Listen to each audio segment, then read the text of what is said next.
Hey there. Hey, Andy. I know you're coming in from somewhere by Chicago. What about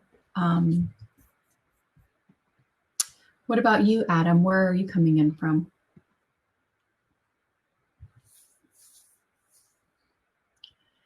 And in the chat, I don't know if it's that way or that way, but I posted a link to view some live transcriptions while I'm talking. And I'm going to push the button now so they come up because it says I talk a little bit about accessibility. So one of the things that makes the web more accessible is if we provide some sort of captioning or transcriptions along with our content. Yeah, I love this, and Andy turned me onto this.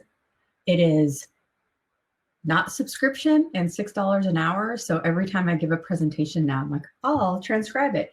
And John Rick from Drupal Corn helped me get the SRT files up on YouTube, and they're definitely better than the Google captioning. So we're going to work on some documentation to share with everyone how to do that because it wasn't easy.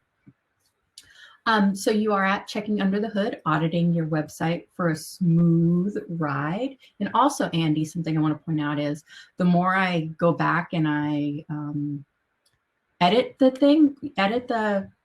transcripts, the better it is the next time I give a version of the talk. I notice it doesn't make as many mistakes. So it is learning as we go. So if I can get a lot of tech people in there, eventually it'll spell Drupal right more times than it spells triple.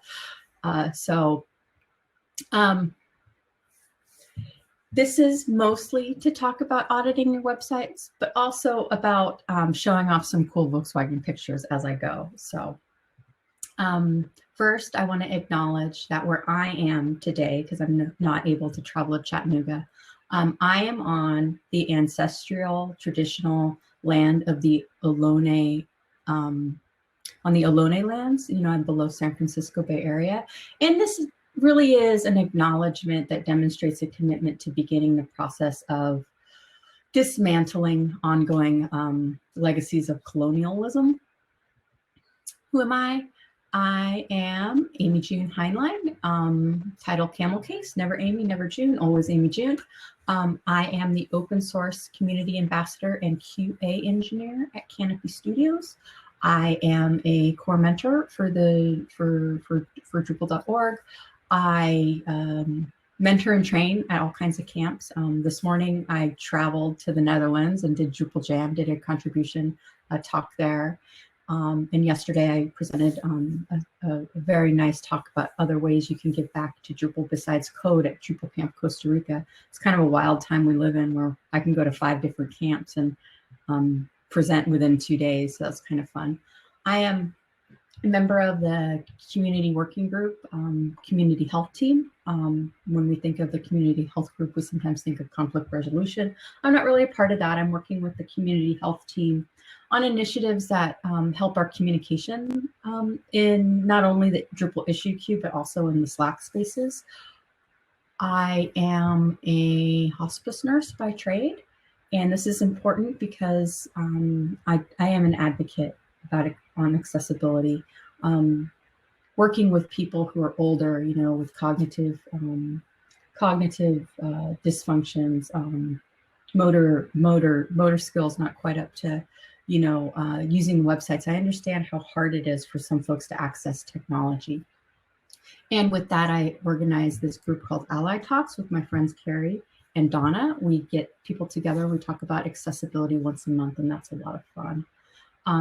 And outside of the web, of course, I love air-cooled Volkswagens and mushroom hunting and geocaching, and I love word games and painting. Volkswagen chick, where does that come from? I like to, Andy's heard this story, but where did I get the name? I'm the youngest sibling of a few, and I ended up with the crappy Volkswagen at the end of the day. And at stoplights, I'd have to run out of my car, go to the back, because that's where the engines are in the Volkswagen, and reattach hoses and wires and make sure that all the vacuum leaks were sealed, and get to the front seat again before the light turned green. And fast forward to adulthood, I worked at a Volkswagen machine shop in Santa Cruz.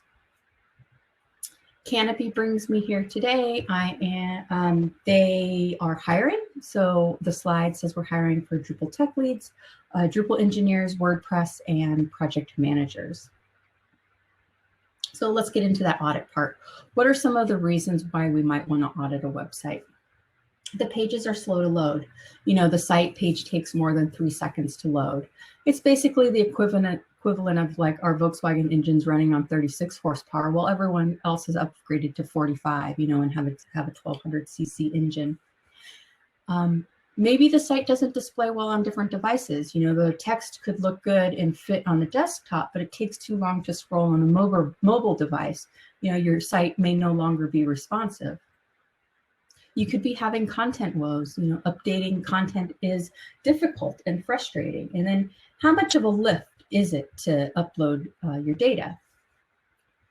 Site visitors might not be able to find what they need and be confused, you know, confused users. This can really lead to lower conversions and possibly negative feedback.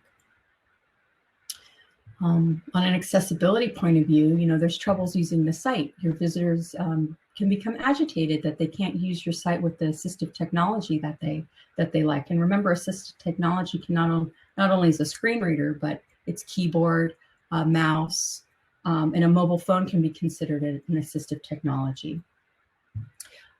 Bugs can keep crashing your site, making it impossible to keep the site current, you know, and it's really a disastrous experience.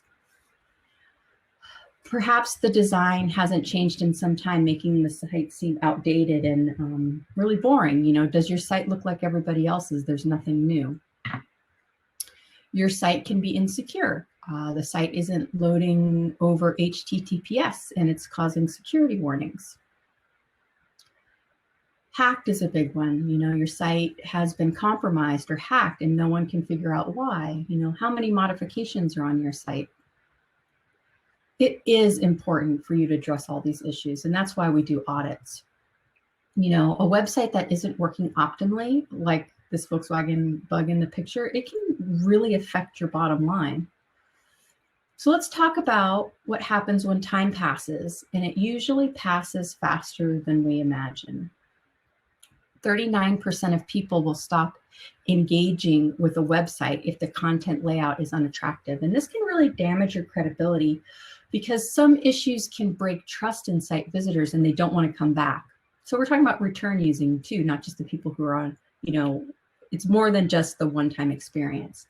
With half of the population worldwide are active internet users, and currently almost 4 million unique mobile internet users worldwide. So that means out of the 5.2 billion mobile phone owners in the world, 3/4 of them use their phones to access the internet. And it's estimated that something like 1.2 billion users use a tablet. So if your site seems out of touch, you know, people aren't want to come back, because we have to remember that as people grow with technology, so should our businesses, you know, and making sure they're getting the most out of the devices in their website. And this can really cost customers, because unhappy customers end up packing up and looking for other places to complete their business. Think of content consumers who do not have access to decent broadband or high-speed internet. Almost half of people will stop engaging with the website if the images and the data take too long to load. So I'm going to talk about the different parts of the audit and then talk about the audits.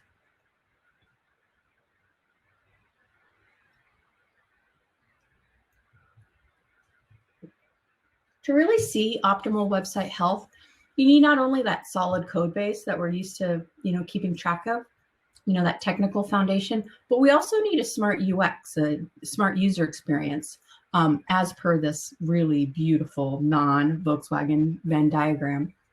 And you can see on the chart here that it's a balance of that smart user experience and a strong technical foundation. I'm going to focus on that strong technical foundation, and then I'm going to talk about the accessibility on the site. So Having an accessible website also builds the usability. You know, it makes for a better user experience. They really do work hand in hand. And as developers, you know, we really should strive to make data-driven decisions. So we need to really kind of get our hands dirty and dig into things such as actual site usage. You know, what features work, what doesn't work? Does the site meet basic UX best practices?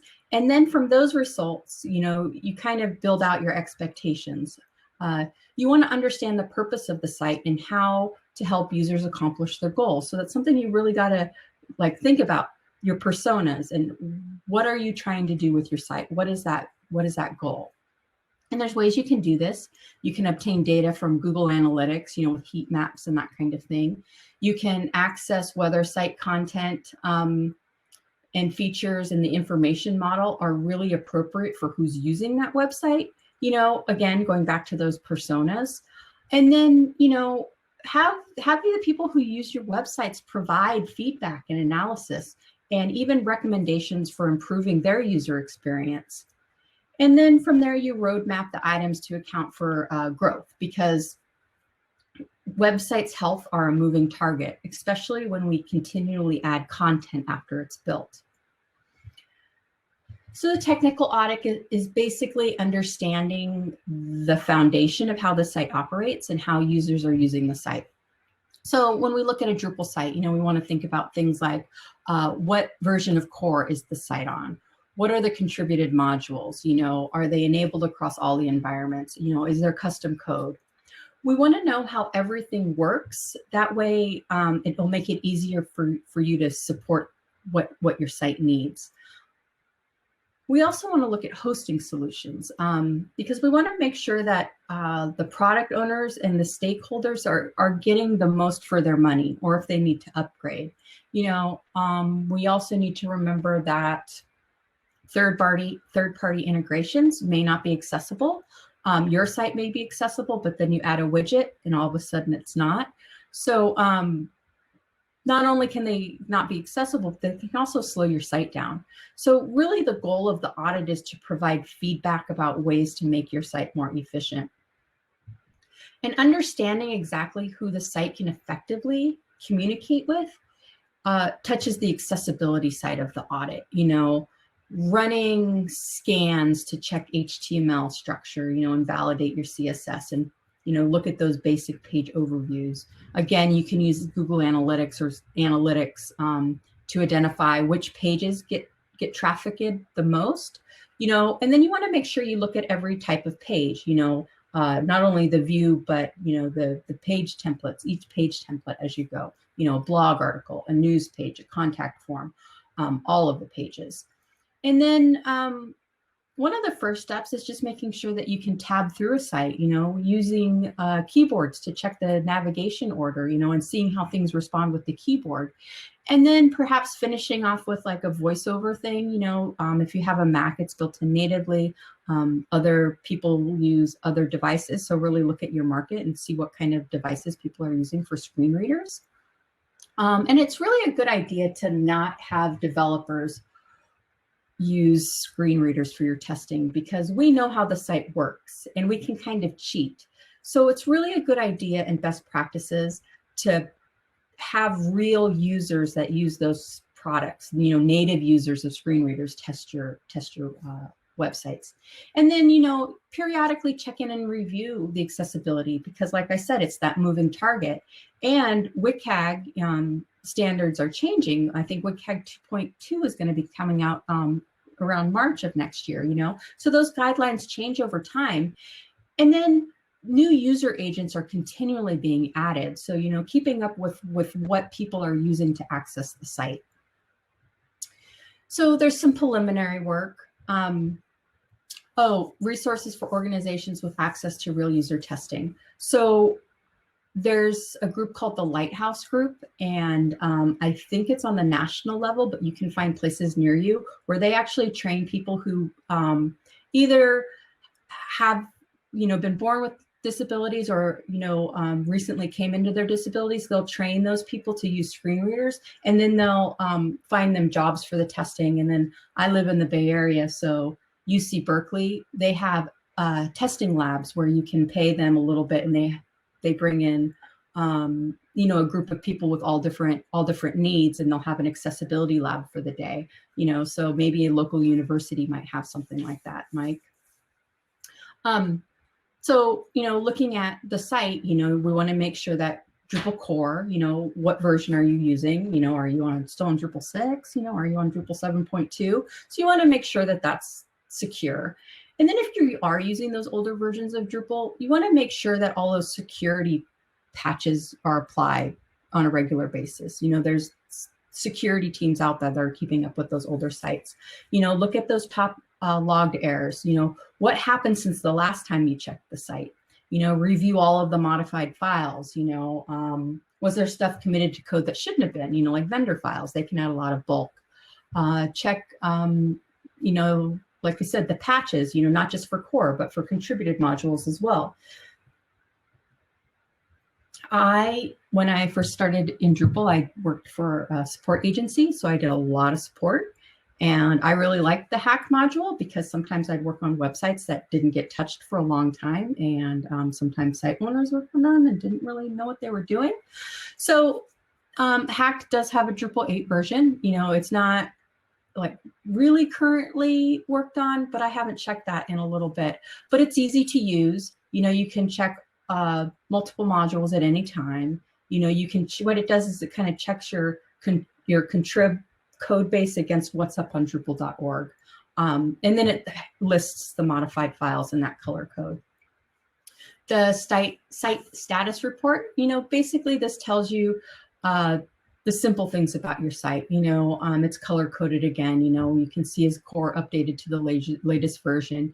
And when you scan that page, do you see more green or are you seeing more yellows and reds? And it's pretty intuitive to use. There's the security review module. It's written and maintained by members of the Drupal security team. And if you're looking for a way to contribute back to Drupal, the security team is looking for folks to help out. The review process is almost a year behind, so it's a great place if you feel like giving back to Drupal. But this module evaluates and easy to make mistakes that we can make when developing sites. And then it can quickly look at fields for malicious content as well. You want to examine the theme, the look and the feel of the site. You want to look and see if there's a page builder being used, because this could slow down the site and make development more time consuming. You want to look at Drupal coding standards, using Drupal coding functions in place of PHP functions, escaping output, perhaps sanitizing user input, encrypting script and styles, instead of adding them to the head or the body. Look at your templates, do they contain lots of complex PHP? Is your markup semantic? Is your site responsive? Are your images being served correctly for all the various theme size or screen sizes? There's you can look to see if you have load blocking JavaScript, loading in another word for render. So if something is render blocking, it means that it's keeping the page from loading as quickly as it could. Are your styles well organized and extensible? SEO, for most websites, how they rank on Google or different search engines is important, so check and review some of the SEO basics. Is there a sitemap installed? Additionally, are there any helper modules like meta tag or meta schema, meta tag schema, HTML sitemap? Look and see if your headings are nested properly. Remember, headings are not for style. They are for structure, and this helps with SEO because that's the way that the bots crawl your site. And if you're using any, structured data for your organization and site content, do you have the right markup to support, Twitter cards or Facebook sharing? And then ask about Google Search Console, perhaps set up a dashboard for your client, and then look into your Google page speed as well. Review those bits of custom code, because sometimes custom code is necessary. You just can't find the functionality in a module, or you're looking at a module, but it has too much bloat than what you need, and just adding a couple lines of custom code is a better idea. So we want to see what custom code is actually enabled if we have it on our site. Is there documentation for what the module's main purpose is? This will help your future self. We want to make sure that we see what documentation is available and see if anything can be done from an already established contributed module, of course. You don't want to be redundant. So accessing your code quality, look at your scripting standards. Does your site meet coding standards specific to your tool? If you're using Drupal, look at Drupal. If you're using WordPress, look at WordPress. Does your JavaScript validate JS Hint? Because that's antiquated. We're leaning towards ESLint, which uses Airbnb standards. Just declare your rules. Does it work in all browsers? Are all your semicolons in the right place? And then look at your front-end standards. Are the styles that drive the look and feel of your site, are they well structured? Are they easy to extend for the next person or someone that you need to help if you need help? Is there a pattern library? And then back again to patching. Have changes been made that make it hard to upgrade the site? What are your patches maintained in a way that can be reapplied? Having that documentation right there in your site. Testing for accessibility. Can your keyboard users navigate the site? If you turn off your CSS and JavaScript, can you read through the site without getting lost? Does it have that same flow? Can you use a text-based browser? What does your color contrast look between backgrounds and text? Do all of your images contain alternative text? Can you skip navigation and other, random links on the site? Are you using the tags appropriately? Do your heading tags on the site go in descending order without skipping levels? Because remember, again, I'm going to say this a couple more times before I end. Headings are not for style. They are for structure of your website.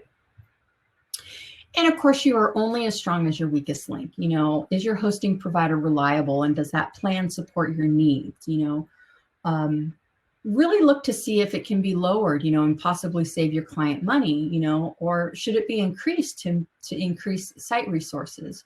Use a CDN, a content delivery network for your images and file assets like Cloudflare. And Cloudflare doesn't pay me to say that. It's just the only one I can think of off the top of my head. And what is a CDN? It's a system of distributed servers, all over, that deliver the images and the content to a user based on where they are on the globe. So let's talk a little bit about performance.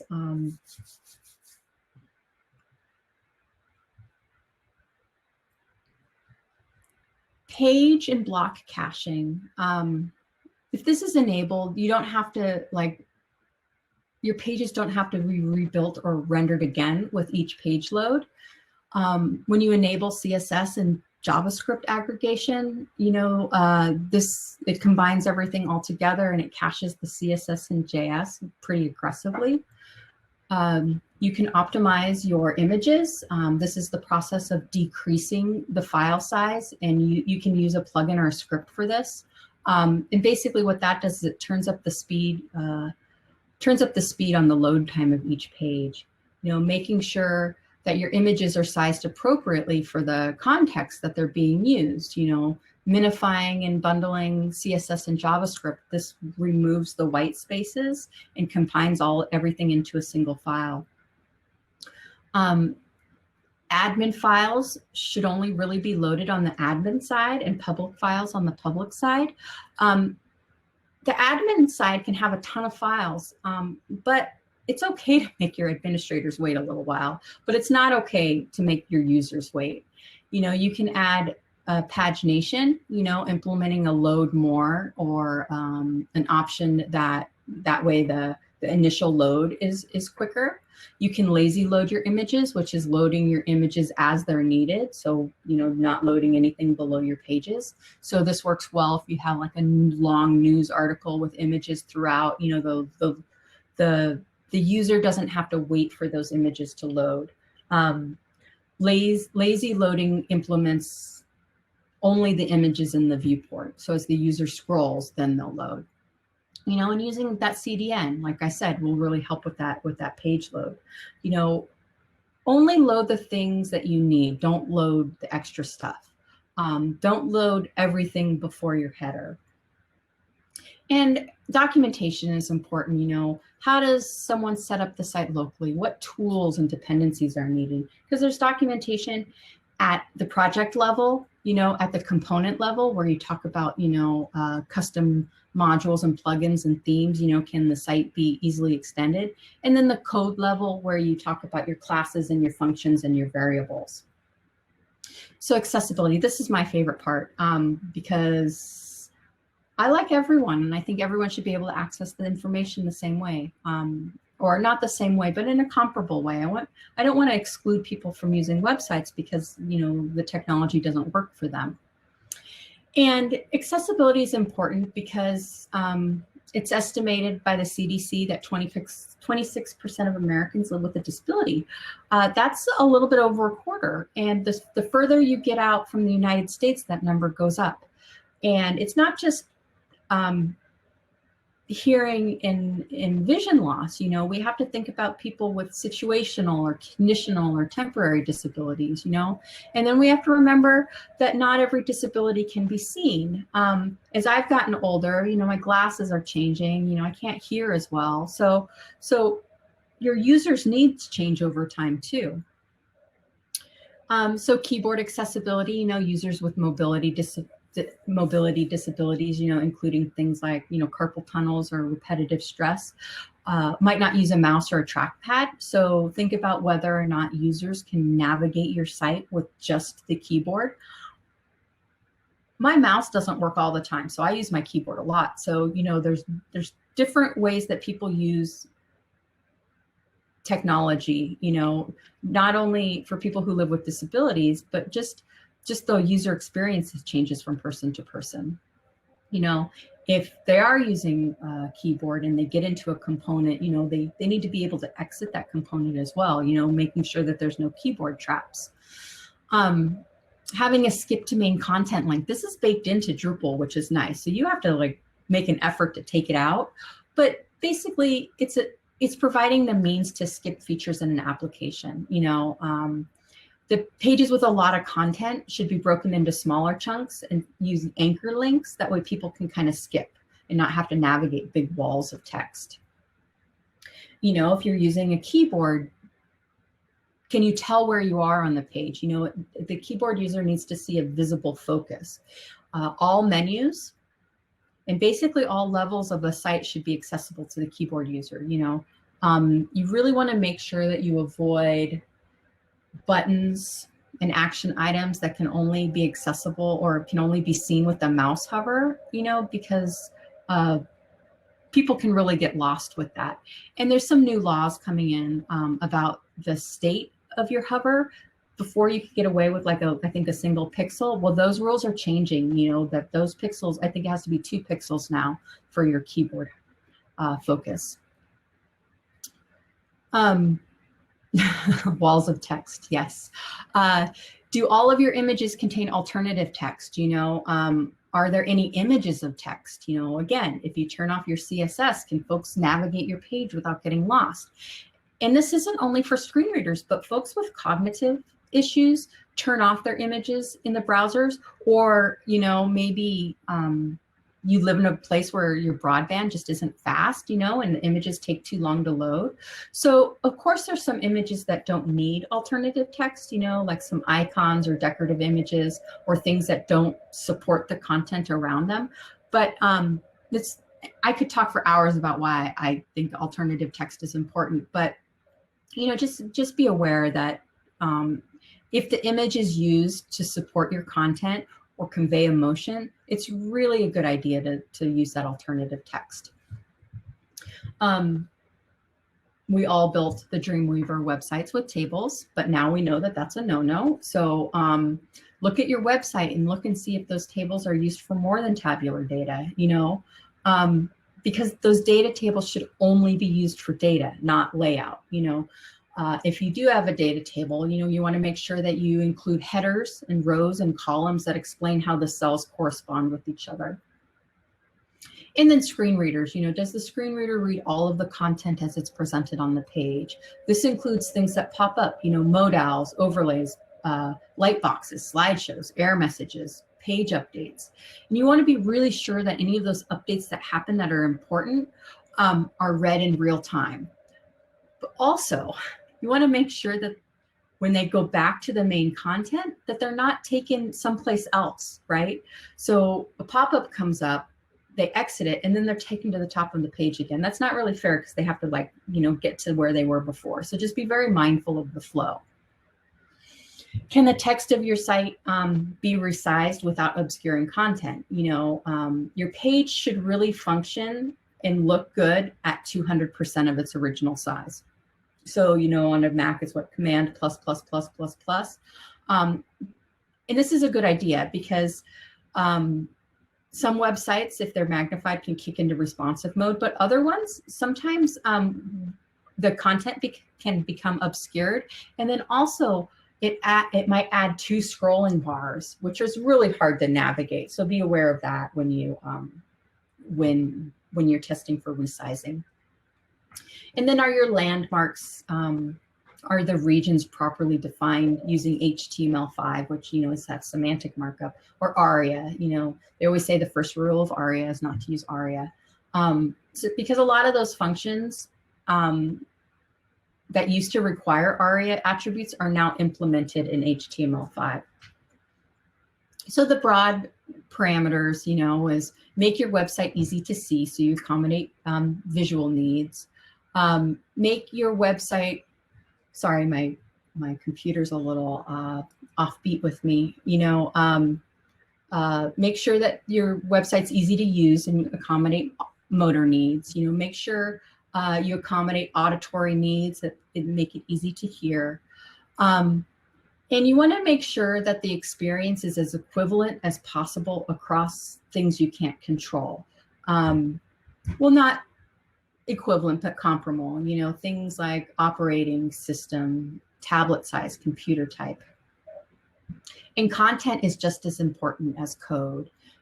As we open up the internet, we're kind of on the world stage, and we're seeing that with the way conferences are going virtual. We can all meet together now. That geographical location, that barrier that we had from location almost no longer exists. So we have to remember that reading and understanding English can really be a privilege for some folks. So we want to make sure that our content should be easy for everyone to read. Usability.gov has a great website on all the different things that you can think about when you enter content, but I wanted to highlight a few of them. The first one being, for most websites, you want to write at the 9th grade reading level. And I'll use an example. This past weekend, me and my wife were looking at the voter manuals and looking at some of the text on one of the propositions. It was written at the 16th grade reading level. I didn't understand everything that was written on it. And I have a college education, so be aware of who your users are. Something like that should be readable by everybody, so 9th grade reading level. And the ideal standard is no more than 20 words per sentence, not long rambling sentences, and 5 sentences per paragraph. And then, because English might be a privilege, we want to use plain language, avoiding jargon or buzzwords or pop culture references. And then we have to remember too that no one reads anymore. We kind of scan. So breaking up your content with numbered points and bullet lists really helps with that. And of course, captions, subtitles, and alternative text. Be sure your images, visual information, and they can be videos, have that alternative text, And when creating the alternative text, the text should convey whatever the image is, right? Unless it's supported by the text around it. If your site contains a slideshow, make sure that each photo has alternative text and that you can navigate it through the keyboard. You know, captions should include inflection, like yelling or whispering. Image captions can give content to the alt text as well. You know, sometimes you would say like a man and boy playing basketball. But your caption would say, studies show that bonding between fathers and sons help with this practice. Table data, infographics, charts, they should have clear headings again, you know, like that tabular data I talked about earlier. And assistive technology users be able to interpret all of that data that's represented, you know. Be sure that your audio and video files include transcripts.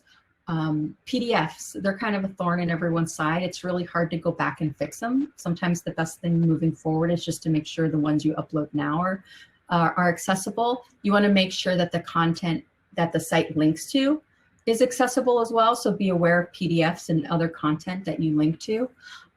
Because folks who utilize assistive technology really rely on clear and concise alt text for context. Headings, I bet you know what I'm going to say for this one. Headings are not for style. They have a function. And people who rely on adaptive devices and are crawlers, right, for SEO, they depend on that consistent, predictable heading structure for just ease of consumption. And again, people don't read, they scan. You know, headings give people an enter point and an exit point. So if I'm reading something and there's a heading and I look away, I can kind of navigate right back to where I was. And to remind folks, you know, H1s are usually the title of the page and usually the only one on the page, and it has the most important meaning, and that your heading tag should be nested, and H6 is the least important heading. So just to wrap it up, you know, I've only got a couple minutes left. You know, audits are important, not just only for developers, but for site owners, you know, so they feel secure. They want to know the status of everything. You know, the audit can consist of different sections. You know, you can tackle it like maybe one section per quarter, you know, do a technical 1 month, do the UX another, and accessibility the other. And when we review the technical side of things, you know, we want to make sure that we look at those Drupal reports and really look at the performance of the site. And then when we conduct any sort of UX audit, the data is important to make the decisions, you know, so get that user feedback. Web accessibility encompasses all disabilities that affect access to the web. So not only vision and sight, but palsy, you know, cognitive. People could be using, you know, eye scanning technology. You know, they might not be a lot in your consumer base, but they're out there. Accessibility isn't just about code. It can consist of content too, because I know that as developers, you know, front end and back end, you're in the site and you build it, and then you're kind of out of there for a while and you don't touch much of it. But like a website, like from a university or maybe a news organization, content editors are continually adding content. And if they have a lot of things to utilize in the WYSIWYG and they aren't properly trained, they can break the accessibility as they go. So be mindful of training, you know, people.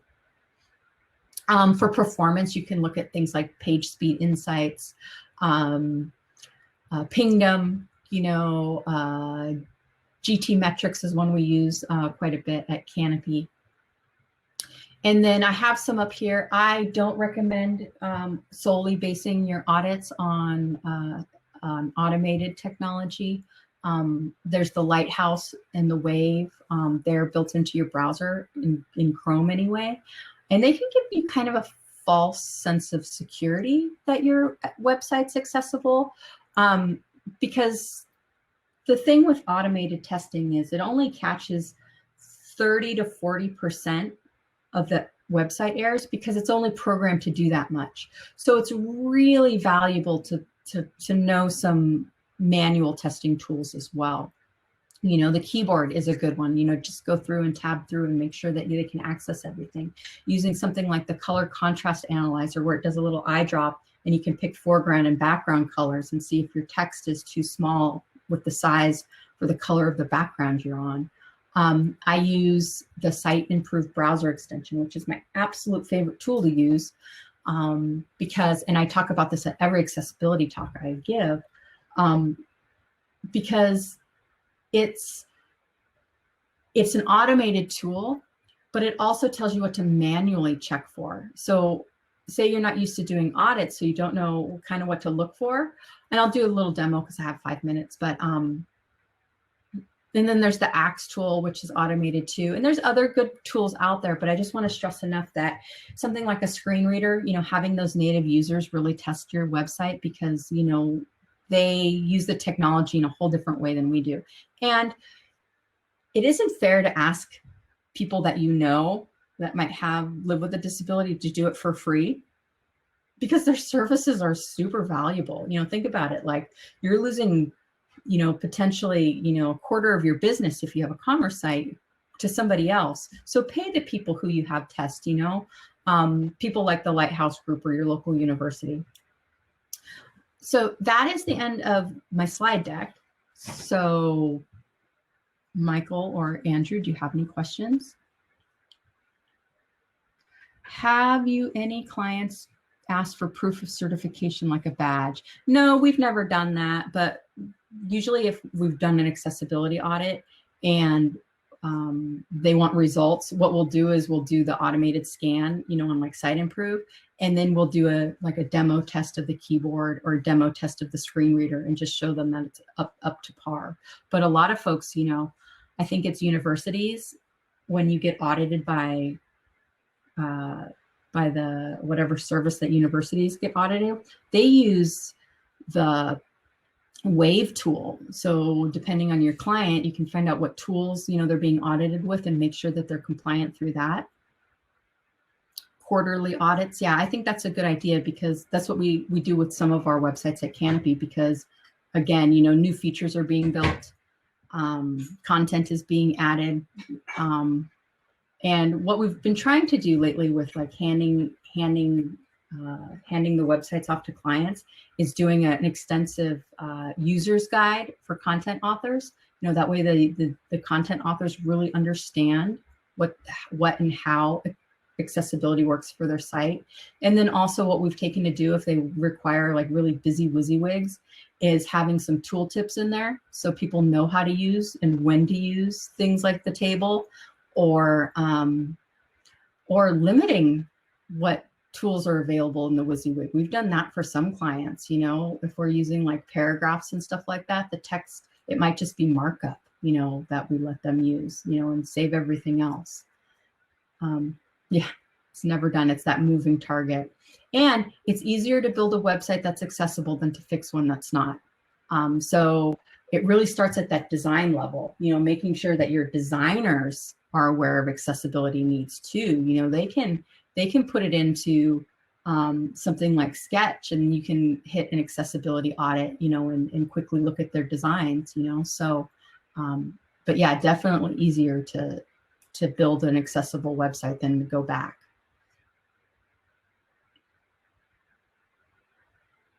Yeah, I don't know who offers the badge. We've never come across anyone that's asked. They've asked for us to do like a demo for them, which is nice. And then that's nice for them because they can see how to do it themselves and do kind of a gut check. And I think that's what a lot of the tools offer too, is that gut check.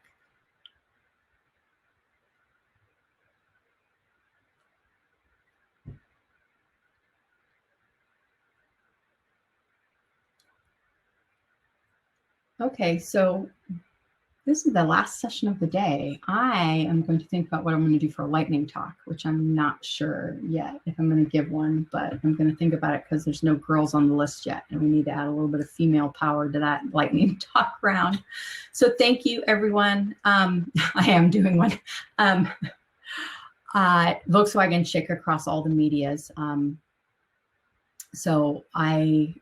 Next week is Drupal Camp New York City. I'm helping organize that. There is a contribution day, Andy, if you want to work on the live captioning initiative. It's only a couple hours next Saturday for contribution day. But on Friday, we're doing three sessions concurrently each time slot, but one of them is a dedicated New York City type case study. One is BOFs and one is interactive content. So if anyone wants to like present a BOF at New York City, hit me up because I'm in charge of that, and I'll even give you a good slot. So the power of being an organizer. Okay, thank you.